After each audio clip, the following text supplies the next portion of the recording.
This is an inequality. It starts off just like an equation now. So I'm going to go ahead, I'm going to distribute. Okay. The other option is I could actually divide by -2 first. In fact, you know what? Let me do that way. I think that way is easier.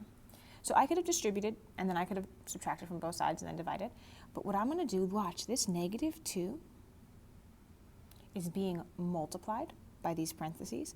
So I'm going to get rid of the -2 first. I'm going to divide, right? A -2 is being multiplied, so I'm going to divide by -2. Okay? Now, when I divide by a negative, so first I'm dividing, right? And I'm left with x plus 2. This is negative divided by negative is positive. Okay? Now, what happens when I divide by a negative? This sign flips. So that sign's going to flip around like this. Okay, and now I just need x by itself. I'm going to subtract 2 from both sides. I get x is greater than or equal to 5. Now I'm going to graph this. Put a mark at 5. Right? You could just make one number in either direction. This has a line underneath, so it's going to be a closed circle. And this sign is greater than, right? The mouth is open towards the x. That's a greater than sign. So I want to shade the numbers that are greater than 5. So that's 6, and all the numbers that are this direction. I'm going to use functions f and g here. In this case, I'm asked to evaluate f of 5. So in order to evaluate f of 5, I'm going to use the f function, and I'm going to plug in 5 where I see x.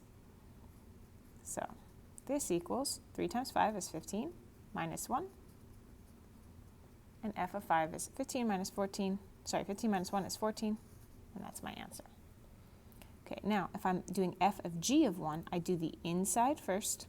So I'm going to do g of 1, which means I go and I get the g equation, and where I see the x, I'm plugging in a 1 instead. So this is x squared plus 2. I'm doing 1 squared plus 2. Okay, 1 squared is 1. That's 1 times 1 plus 2. That equals 3. So g of 1 equals 3. Now I'm going to take that 3, and I'm going to plug it into the outer number, the outer letter, the outer equation. Okay, so now I have f of 3, so that's going to be 3 times 3 minus 1. That's 9 minus 1, and that is 8. Okay, you could just write the answer like this, or you could write that this whole thing is equal to it. Either way. In this one, I'm asked to solve. Remember, I'm trying to get x by itself. So here's the equal sign.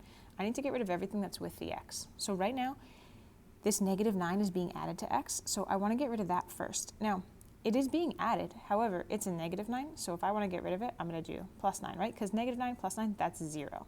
So that's what I want. I want it to cancel and become 0. So I'm going to bring down x over 2 equals -4 plus 9, so this is the same as 9 minus 4, which is 5. Now this says x divided by 2. So the opposite of division is multiplication. And 5 times 2 is 10. All right, last one.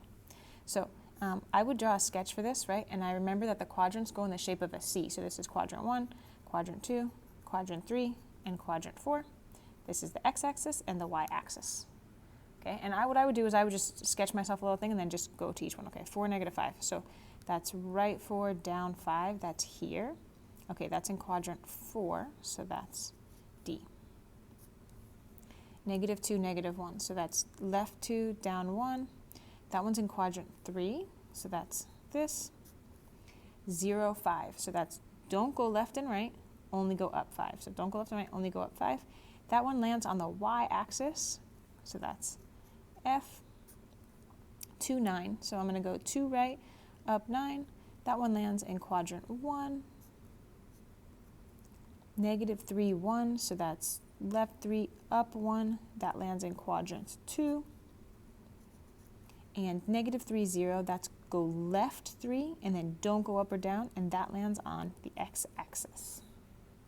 Okay, but again, I would just draw this first. 1, 2, 3, 4.